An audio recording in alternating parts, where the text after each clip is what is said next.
Una poderosa historia de HFY, narrativa fuerte, escala épica y totalmente lista para YouTube Fuego. Se hacían llamar Ketbaar, depredadores supremos que habían dominado 17 sistemas estelares gracias a su astucia, ferocidad y un don evolutivo, la capacidad de percibir el miedo. Para ellos, las especies inferiores no eran más que presas. Pero en la mañana de la lluvia de estrellas 47 de 2847, cometieron un error catastrófico. Atacaron la Academia Unificada de la Estación Meridian, donde un cadete humano de 17 años estaba a punto de demostrar algo que la galaxia no estaba preparada para aprender. Que los humanos no solo sobreviven, sino que innovan, se adaptan, contraatacan, y a veces lo hacen con una única e inolvidable táctica que lo cambia todo. Esta es la historia de cómo el cadete Marcus Chen, armado solo con determinación y un portapapeles de mantenimiento común, se convirtió en leyenda, y de cómo 7 depredadores supremos aprendieron que jamás serían el máximo en una habitación con un humano. Bienvenido de nuevo a Apex Predators. Bienvenido a Nexo HY. Prepárate para una historia donde la humanidad brilla. La Academia Unificada se extiende por la Estación Meridian como una catedral de posibilidades. 23.000 cadetes de todo el espacio conocido se entrenan en sus pasillos, cada uno seleccionado entre miles de millones como excepcional. Los futuros capitanes, ingenieros y diplomáticos de la galaxia. La instalación es una maravilla del diseño contemporáneo. Gravedad artificial calibrada según 17 estándares estelares diferentes, jardines hidropónicos que alimentan a 4.000 personas diariamente y sistemas de defensa de alto nivel de combate. Fue considerado uno de los lugares más seguros del universo conocido. A simple vista, la Starfall 47 no tenía nada de especial. El cadete Marcus Chen, de 17 años, humano, de la Unión Continental del Pacífico, realizaba inspecciones rutinarias de mantenimiento en las cubiertas inferiores. Llevaba el uniforme planchado y se comportaba con profesionalidad, pero su mente estaba en otra parte. Había estado estudiando hasta las 3 para sus exámenes de navegación estelar. Estaba cansado. Pensaba si la cafetería tendría algo para comer. No tenía idea de que toda su vida estaba a punto de cambiar en las próximas 4 horas. 500 metros por encima de él, en la plataforma de observación, estaba sucediendo algo que nadie notaría hasta que fuera demasiado tarde. La delegación Ketbaar había llegado 3 días antes, supuestamente para una cumbre comercial. Eran 7, enormes, quitinosos, depredadores. Se movían con la confianza de criaturas que nunca se habían encontrado con una amenaza. Sus exoesqueletos brillaban con patrones de colores iridiscentes que cambiaban según su estado emocional. Cuando cazaban, según habían dicho al personal de la academia, brillaban de un rojo intenso. Un rojo sangre intenso. Una advertencia escrita en la propia biología. Pero los Ketbaar ya no eran cazadores. Eran algo mucho más peligroso. Estaban aburridos. El líder Ketbaar, aquel que se hacía llamar Vexcral, había conquistado 17 mundos. Había matado personalmente a más de 400 seres conscientes de 43 especies diferentes. Había presenciado todas las tácticas, todas las estrategias, todas las desesperadas últimas resistencias que una presa jamás había montado. Y en la delegación comercial, rodeado de diplomáticos y políticos de cuerpo blando, se dio cuenta de algo que enrojeció su exoesqueleto con el color de la sede casa. Nadie en la estación meridiana lo tomaba en serio. Hablaban de acuerdos comerciales, aranceles, intercambio cultural. Lo trataban como si fuera seguro. En su mente, un depredador en reposo era un depredador planeando. Así que Vexcral hizo lo que hacen los depredadores. Dio la señal. Desde la perspectiva Ketbaar, lo que sucedió después fue inevitable. Lógico. Seguro. Vexcral sintió que su exoesqueleto comenzaba a brillar. Rojo. Carmesí intenso. El color de la violencia. A su alrededor, sus 6 compañeros, más pequeños que él, pero no menos letales, comenzaron su propia transformación. Modo caza activado. Sentidos depredadores agudizados. Los pulsos electromagnéticos de sus cuerpos comenzaron a sincronizarse, una frecuencia de caza que había funcionado durante milenios. El líder Ketbaar se movía. Rápido. Increíblemente rápido. Para los ojos humanos, era poco más que una mancha borrosa. 5 metros de quitina y músculos afilados como cuchillas, moviéndose a 30 kilómetros por hora por la plataforma de observación. El primer oficial de seguridad ni siquiera tuvo tiempo de alcanzar su arma. El golpe de Vex-Kraal fue preciso, devastador, definitivo. Un golpe arrasador de una garra del tamaño de un antebrazo humano. El oficial cayó. Luego descendieron los otros 6 Ketbaar. Las fuerzas de seguridad de la academia respondieron con una eficiencia ejemplar. Rifles láser, granadas electroaturdidoras, campos de barrera. No importó. Los Ketbaar estaban, diseñado para la guerra. Sus exoesqueletos podían absorber armas de energía. Su velocidad los hacía casi imposibles de rastrear. En 3 minutos, el primer equipo de seguridad fue neutralizado. En 5 minutos, el segundo se retiraba. Vex-Kraal sintió la emoción, el sabor de la victoria, la familiar sensación de dominio. Su exoesqueleto brilló con más intensidad. Aún más, los demás Ketbaar se comunicaban mediante frecuencias subsónicas que los humanos no podían oír. El mensaje era claro: este mundo es nuestro. Estas criaturas son presas. Se adentraron más en la estación. Uno de ellos, un joven Ketbaar llamado Sistul, se encontró con un grupo de cadetes en el corredor 7 Norte, estudiantes de ingeniería. Intentaron luchar. Tenían armas improvisadas, herramientas, muebles. Pura desesperación. Sistul quedó fascinado por su ardor al luchar, por su renuencia a aceptar su condición de presa. Casi los respetó, como un cazador respeta a un animal particularmente astuto. Mató a 3 antes de que los demás huyeran. En la enfermería, otro Ketbaar llamado Brad se adentraba más. Un médico humano intentaba proteger a un grupo de cadetes heridos. Brad encontró este comportamiento peculiar. En todas las demás especies que había cazado, existía una clara jerarquía de supervivencia. Los fuertes huían, los débiles eran abandonados. Pero este humano, mayor, más lento y más débil que los cadetes en edad de combate, se estaba posicionando entre seguridad y amenaza. Irracional, ineficiente. Brad también lo mató. En 20 minutos, los Ketbaar controlaban 3 secciones principales de la estación. La estructura de mando de la academia era un caos. Las comunicaciones estaban bloqueadas. El sistema central de defensa había resultado dañado en el asalto inicial. Y lo peor de todo, desde una perspectiva estratégica, los Ketbaar ya habían aprendido lo más importante. Los humanos eran, sus reacciones se medían en fracciones de segundo, demasiado tiempo. Sus cuerpos eran blandos. Sus armas solo eran efectivas a distancia. Y lo más importante, entendían el miedo. Los Ketbaar podrían desear estar en el aire. Vex-Kraal latía de satisfacción.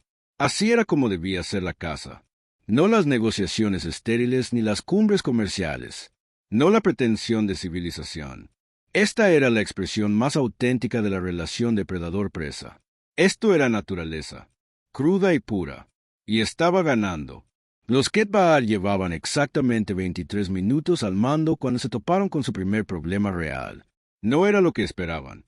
No fue un contraataque ni una trampa ingeniosa. Ni siquiera fue una confrontación directa. Era un humano de 17 años llamado Marcus Shen, armado con un portapapeles de mantenimiento y una idea que lo cambiaría todo. El cadete Marcus Shen fue primero en oír las explosiones. 3 de ellas, distantes, resonaron por la superestructura de la estación como un trueno lejano. Su primer pensamiento fue que algo había fallado. Después de todo, la estación Meridian era antigua, más antigua que la propia academia. En las cubiertas inferiores, donde trabajaba Marcus, las explosiones menores no eran infrecuentes. Pero entonces empezaron las alarmas. Las sirenas de emergencia resonaron por cada pasillo, cada cámara, cada conducto de ventilación. Las luces cambiaron a rojo de emergencia. Y entonces, transmitidas por el sistema de comunicación interno de la estación, llegaron las palabras que transformaron el mundo de Marcus. Alerta de seguridad. Entidades hostiles en la estación. Todo el personal a ubicaciones seguras. Marcus se detuvo. Se quedó quieto un momento. En la orientación de 2 años de la academia, habían realizado simulacros para este escenario exacto. Brechas en la estación. Incursiones hostiles. El protocolo era claro. Llegar al refugio, sellar las puertas, esperar la contención. Marcus siempre había asumido que era teórico. Un escenario fatal que nunca ocurriría. Entonces oyó gritos desde algún lugar arriba. No suenan alarmas ni timbres de advertencia. Estridente el tipo de sonido que los seres humanos emiten cuando se encuentran con algo que sus mentes no pueden procesar por completo. Algo que contradice todas las suposiciones sobre cómo debería funcionar el mundo. Marcus se movió. Mientras corría por los pasillos, intentaba reconstruir lo que estaba sucediendo. Entidades hostiles. La estación estaba construida para resistir amenazas externas, impactos de asteroides, erupciones solares, incluso ataques de energía dirigida. Pero las amenazas internas eran diferentes. Una amenaza interna significaba que algo se había escapado, pasado las defensas externas. Algo que ya estaba adentro. Eso significaba que era malo. Marcus giró hacia las cubiertas superiores y se arrepintió al instante. Casi choca con otros 3 cadetes, todos corriendo en dirección contraria, con la misma expresión de pánico puro. Uno de ellos, un trelliano alto con 4 brazos, gritó algo ininteligible y siguió corriendo. Las cubiertas inferiores se estaban congestionando. Marcus se dio cuenta de que si todos se dirigían a las cubiertas superiores, hacia los supuestos centros de seguridad y puestos de mando de refuerzo, probablemente se encontrarían con un cuello de botella. Peor aún, si algo estaba atacando, era allí donde probablemente el ataque sería más intenso. Marcus siempre había sido hábil para ver los problemas espaciales desde perspectivas poco convencionales. Por eso se presentó a la academia en primer lugar. Una peculiaridad en su evaluación cognitiva sugería que pensaba en arquitectura tridimensional como algunos piensan en idiomas. Podía visualizar estructuras complejas en su mente, manipularlas y optimizarlas. En ese momento, su cerebro le estaba indicando, de forma muy útil, que la mejor forma de sobrevivir a un ataque en un espacio cerrado era no estar en el espacio cerrado. También estaba señalando que conocía estos pasillos mejor que nadie en la estación. Marcus era trabajador de mantenimiento. Su trabajo consistía en inspeccionar, reparar y optimizar todos los sistemas de las cubiertas inferiores. Eso significaba que había pasado los últimos 6 meses aprendiendo cada túnel de mantenimiento, cada conducto de ventilación, cada ruta de sistema de respaldo que la mayoría de los cadetes desconocían. La academia era como un iceberg. Lo que la gente veía era el 10% visible. El resto era una vasta red de sistemas de apoyo que transportaba oxígeno, electricidad, agua e información a cada rincón de la estación. Marcus cambió de dirección.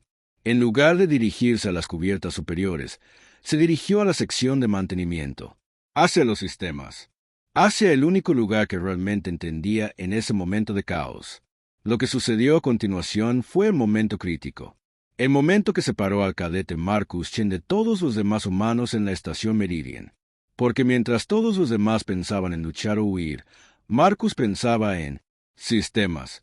Irrumpió en el centro principal de mantenimiento e inmediatamente hizo algo que la mayoría de la gente no habría hecho. No buscó un arma. No pidió ayuda. Fue al tablero esquemático de la estación, una enorme pantalla tridimensional de toda la estructura de Meridian, y miró en el problema. Entidades hostiles. 7. Había oído decir. Depredadores. Se mueven rápido. Matan con eficacia. Desde una perspectiva sistémica, lo que observaba era un problema de geometría y flujo. Los Ketbaar se movían por la estación siguiendo un patrón predecible. Entraban, mataban, se desplazaban a la siguiente sección de alta densidad de población. Era el mismo patrón que seguiría un depredador en cualquier ecosistema. Siguiendo las fuentes de alimento, las señales de las presas, el camino de menor resistencia. Y como cualquier sistema, podría verse afectado. Marcus activó los controles ambientales de la estación. Temperatura, presión, humedad, flujo de aire y, lo más importante, gravedad artificial. Sus ojos se abrieron de par en par. El sistema de gravedad artificial de la estación Meridian era extraordinariamente complejo. Estaba calibrado para 17 estándares estelares diferentes, ya que la academia necesitaba alojar a cadetes de 17 mundos diferentes. El sistema se distribuía por la estación en secciones cuidadosamente equilibradas, con generadores de emergencia, controles redundantes y sistemas de seguridad integrados. Pero como todos los sistemas complejos, tenía una única vulnerabilidad crítica: necesitaba coordinación. Todos esos diferentes campos gravitatorios debían estar sincronizados, o creaban lo que los ingenieros llamaban zonas de inestabilidad en cascada, lugares donde la fuerza gravitacional se volvía impredecible. Peligroso, avión, si tienes valores equivocados. Marcus se dio cuenta de algo importante en ese momento. Los Ketbaar habían evolucionado en un mundo con la gravedad más alta de su sistema, 2,3 G. Su fisiología estaba adaptada a esa presión. Sus músculos estaban calibrados. Su densidad ósea. Todo. ¿Qué pasaría si la gravedad cambiara de repente? Marcus no tuvo tiempo de dudar. Había recibido formación en sistemas de mantenimiento. Tenía códigos de acceso. El protocolo para ajustes de emergencia estaba impreso en cada panel. Y lo más importante, tenía algo que los Ketbaar no tenían: conocimiento del sistema, contexto, comprensión. Comenzó a escribir comandos. Lo que estaba haciendo era terriblemente peligroso. Ajustar la gravedad artificial en toda la estación podría herir a personas inocentes. Podría matarlas. Él lo sabía. Comprendía el peso moral de lo que estaba a punto de hacer. Pero también comprendía que si no actuaba, si dejaba que el miedo lo paralizara como paralizaba a todos los demás en la estación, los depredadores ganarían. Y una vez que ganaran, lo harían de nuevo. A la siguiente estación, a la siguiente colonia, al siguiente mundo. Los humanos habían sobrevivido en la Tierra durante millones de años no porque fueran los más fuertes o los más rápidos, sino porque eran los más adaptados. Marcus hizo su elección. Las órdenes surtieron efecto inmediatamente. La sensación fue inmediata, desorientadora, incorrecta. Vexkraal, moviéndose por el corredor 5 central a una velocidad letal, de repente sintió gravedad cambio. No gradualmente, no suavemente. Cambio en un momento estaba acelerando a 1,7 G. Al siguiente, experimentaba 0,8 G. Sus poderosas piernas, calibradas para la gravedad extrema toda su vida, de repente se volvieron demasiado poderosas para el campo gravitacional reducido. Él se lanzó. No hacia adelante, arriba verticalmente. Se estrelló contra el techo de pasillo con una fuerza que habría matado a una criatura inferior. El impacto le rompió el exoesqueleto. Por primera vez en 20 años de depredación, Vexkraal experimentó un dolor que no le infligió un oponente consciente. A su alrededor, sus compañeros experimentaron lo mismo. Sistul, moviéndose por un pasillo residencial, ganó repentinamente una altitud que no deseaba. Su trayectoria, calibrada para una gravedad extrema, lo lanzó por el aire como un misil desequilibrado. Se estrelló contra una ventana de verdad, de esas que no se habían usado en 3 siglos y que solo se conservaban para su conservación histórica, y se vio repentinamente expuesto al vacío. El traje resistió. Los exoesqueletos Ketbaar eran casi tan armadura como ropa, pero la desorientación era grave. Brad, en la enfermería, experimentó algo aún peor. El cambio de gravedad fue tan repentino que la sangre en su sistema vascular se agitó violentamente. Se sintió mareado, desequilibrado. Para un depredador cuya existencia se basaba en el control físico absoluto, era la sensación más perturbadora posible. Pero empeoró, porque Marcus, al darse cuenta de que un simple cambio de gravedad no era suficiente, ya había pasado al siguiente paso. Mientras los Ketbaar seguían desorientados, Marcus implementó la segunda parte de su plan. Empezó a hacer circular la gravedad a través de una serie de valores cada vez más caóticos. 0,9 G, 1,2 G, 0,5 G, 1,8 G. Era un patrón de dientes de sierra. La gravedad subía y bajaba en incrementos impredecibles, sin dar tiempo a los Ketbaar a adaptarse. Estaba usando el propio medio ambiente como arma. Pero había un problema serio. Todos los humanos en la estación experimentaban las mismas fluctuaciones de gravedad. Y a diferencia de los Ketbaar, que estaban adaptados a mundos de gravedad pesada y estaban siendo, encima adaptados a una gravedad más ligera, los humanos se adaptaron ampliamente a diversas condiciones gravitacionales. Pero eso no significaba que no fuera doloroso. En las zonas residenciales, la gente salía despedida. En las cafeterías, la comida y los platos se convertían en proyectiles. En la enfermería, los pacientes corrían el riesgo de ser despedidos de sus camas. Por primera vez desde que comenzó la emergencia, Marcus sintió el peso de lo que hacía.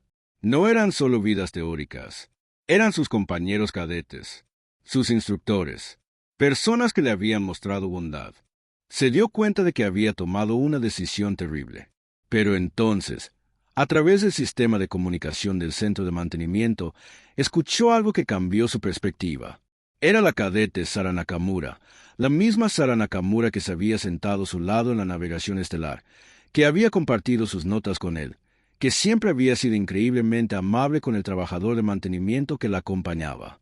Su voz se oía por el comunicador y dirigía a otros cadetes hacia las secciones reforzadas de la estación, hacia un refugio, hacia un lugar seguro, y lo hacía con calma, con profesionalidad, como quien entendía que el caos era temporal, pero que aferrarse al procedimiento y al protocolo era la salvación. Ella entendió lo que Marcus estaba tratando de hacer. Ella estaba protegiendo a la gente de su solución y, al hacerlo, estaba haciendo posible que su solución funcionara. Vexkral sintió que algo en su fisiología comenzaba a fallar. Las fluctuaciones de la gravedad se estaban volviendo tan severas que los sistemas homeostáticos de su cuerpo no podían compensarlas.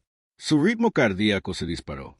Sus órganos estaban siendo sometidos a fuerzas que no estaban diseñados para soportar.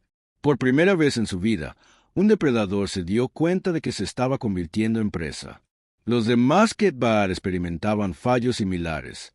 Sistul, expuesto al vacío en las secciones superiores, sintió que su sistema respiratorio comenzaba a fallar al verse comprometida la integridad del traje. Brad ya no podía coordinar sus extremidades con eficacia. El cambio de gravedad estaba haciendo que su sistema muscular trabajara en contra de sí mismo. Uno por uno, los depredadores máximos comenzaron a fallar.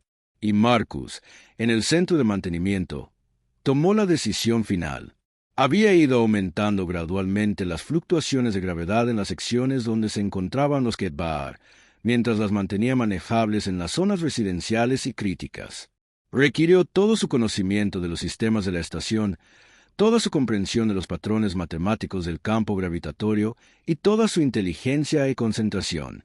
Él inició la secuencia final. En el corredor 5 central, la gravedad se disparó a 3,2 G. Vexkral sintió que sus órganos se comprimían. Sus músculos, diseñados para soportar una gravedad intensa, pero no, espesadas, comenzaron a desgarrarse por su propio peso. Se desplomó. En las salas residenciales, la gravedad se estabilizó en un cómodo 1,0 G. La gente dejó de caer. En las secciones superiores, Marcus desactivó por completo la gravedad artificial en las secciones donde los Ketbaar habían estado expuestos al vacío. Ya no representaban una amenaza. En 4 minutos, los 7 Ketbaar estaban inconscientes, incapacitados o muertos. No se habían disparado armas. Ninguna explosión había destruido la estación. Ninguna batalla masiva había asolado los pasillos. Solo gravedad y comprensión. Y un humano de 17 años que entendía los sistemas lo suficiente como para usarlos como arma. La estación Meridian estaba segura. Los equipos de respuesta a emergencias, que recorrían los pasillos ahora que la amenaza inmediata había pasado, encontraron a los Ketbaar en diversos estados de colapso. El equipo médico, dirigido por la doctora Amara Okonkwo, se apresuró a estabilizarlos, no por compasión, sino porque la Academia creía en los principios de la justicia y la ley. Los Ketbaar serían mantenidos con vida para ser juzgados por sus crímenes.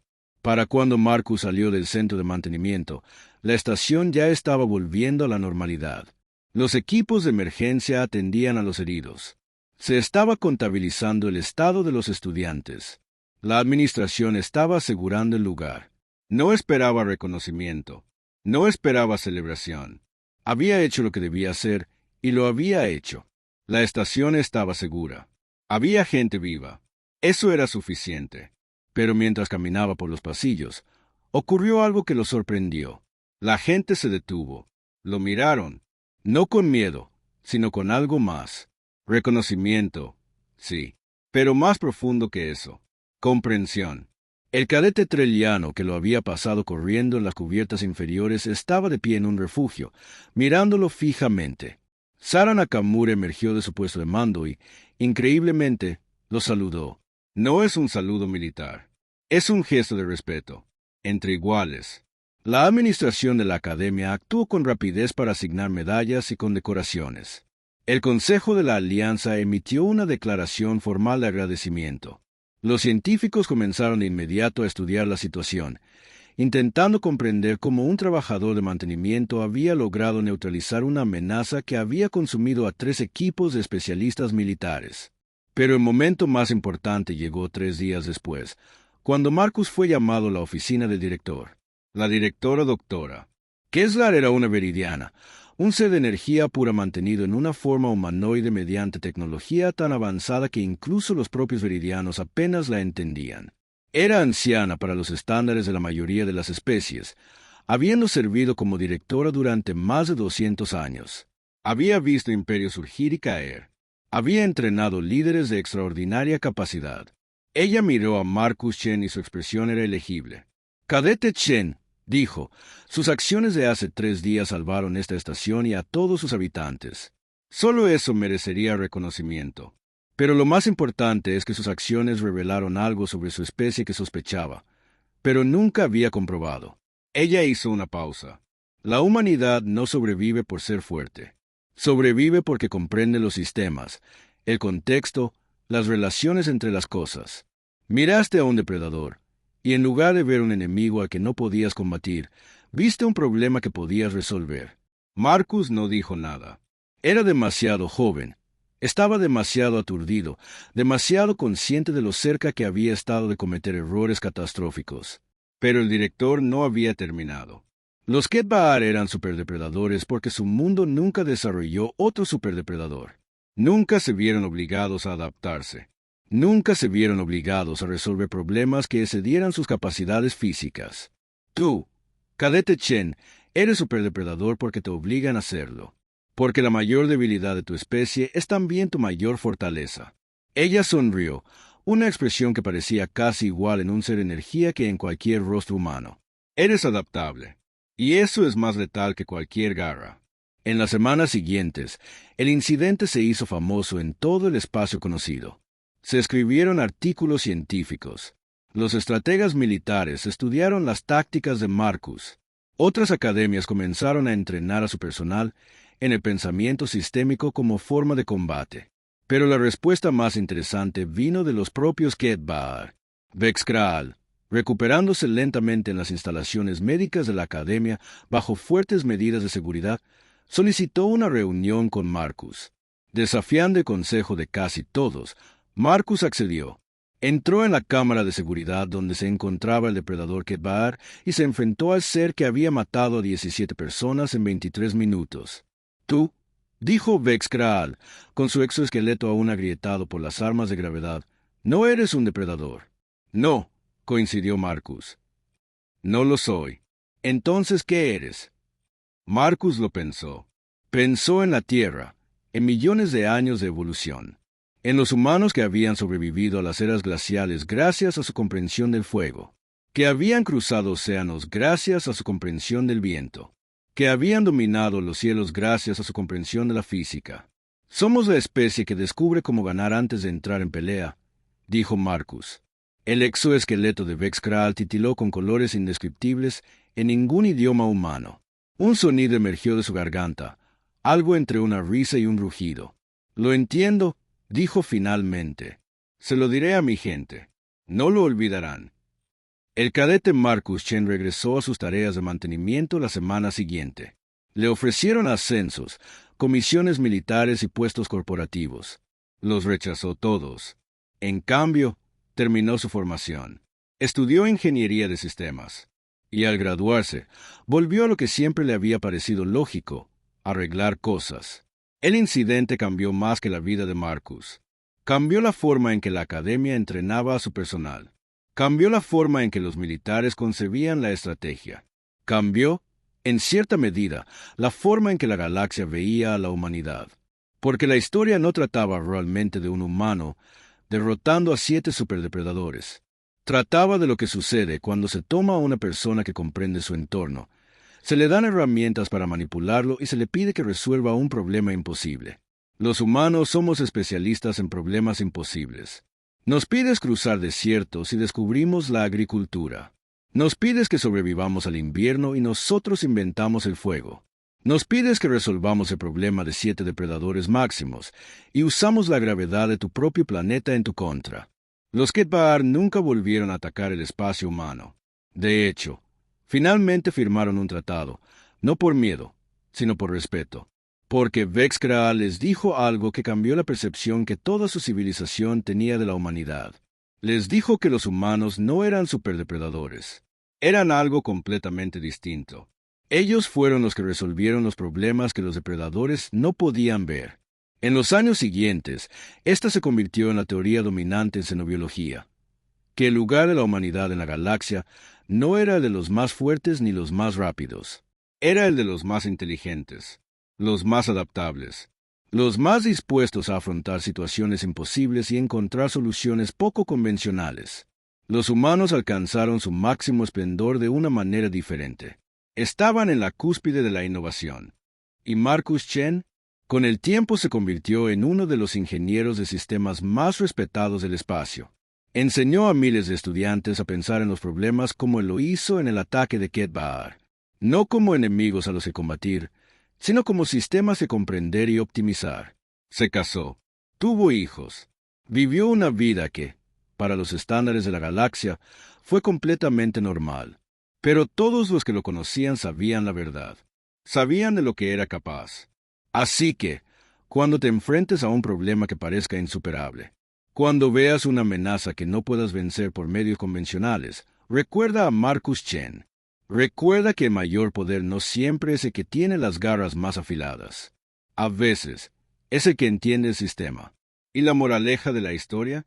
Nunca subestimes a las especies que pueden convertir la gravedad en un arma. Pero más que eso, nunca subestimes lo que un ser humano puede hacer cuando se lo acorrala y se lo obliga a pensar. Porque cuando los humanos finalmente aceptemos lo que siempre hemos hecho mejor, no solo sobrevivimos, nos volvemos inevitables. Gracias por escuchar. Suscríbete y acompáñanos en más relatos HFY.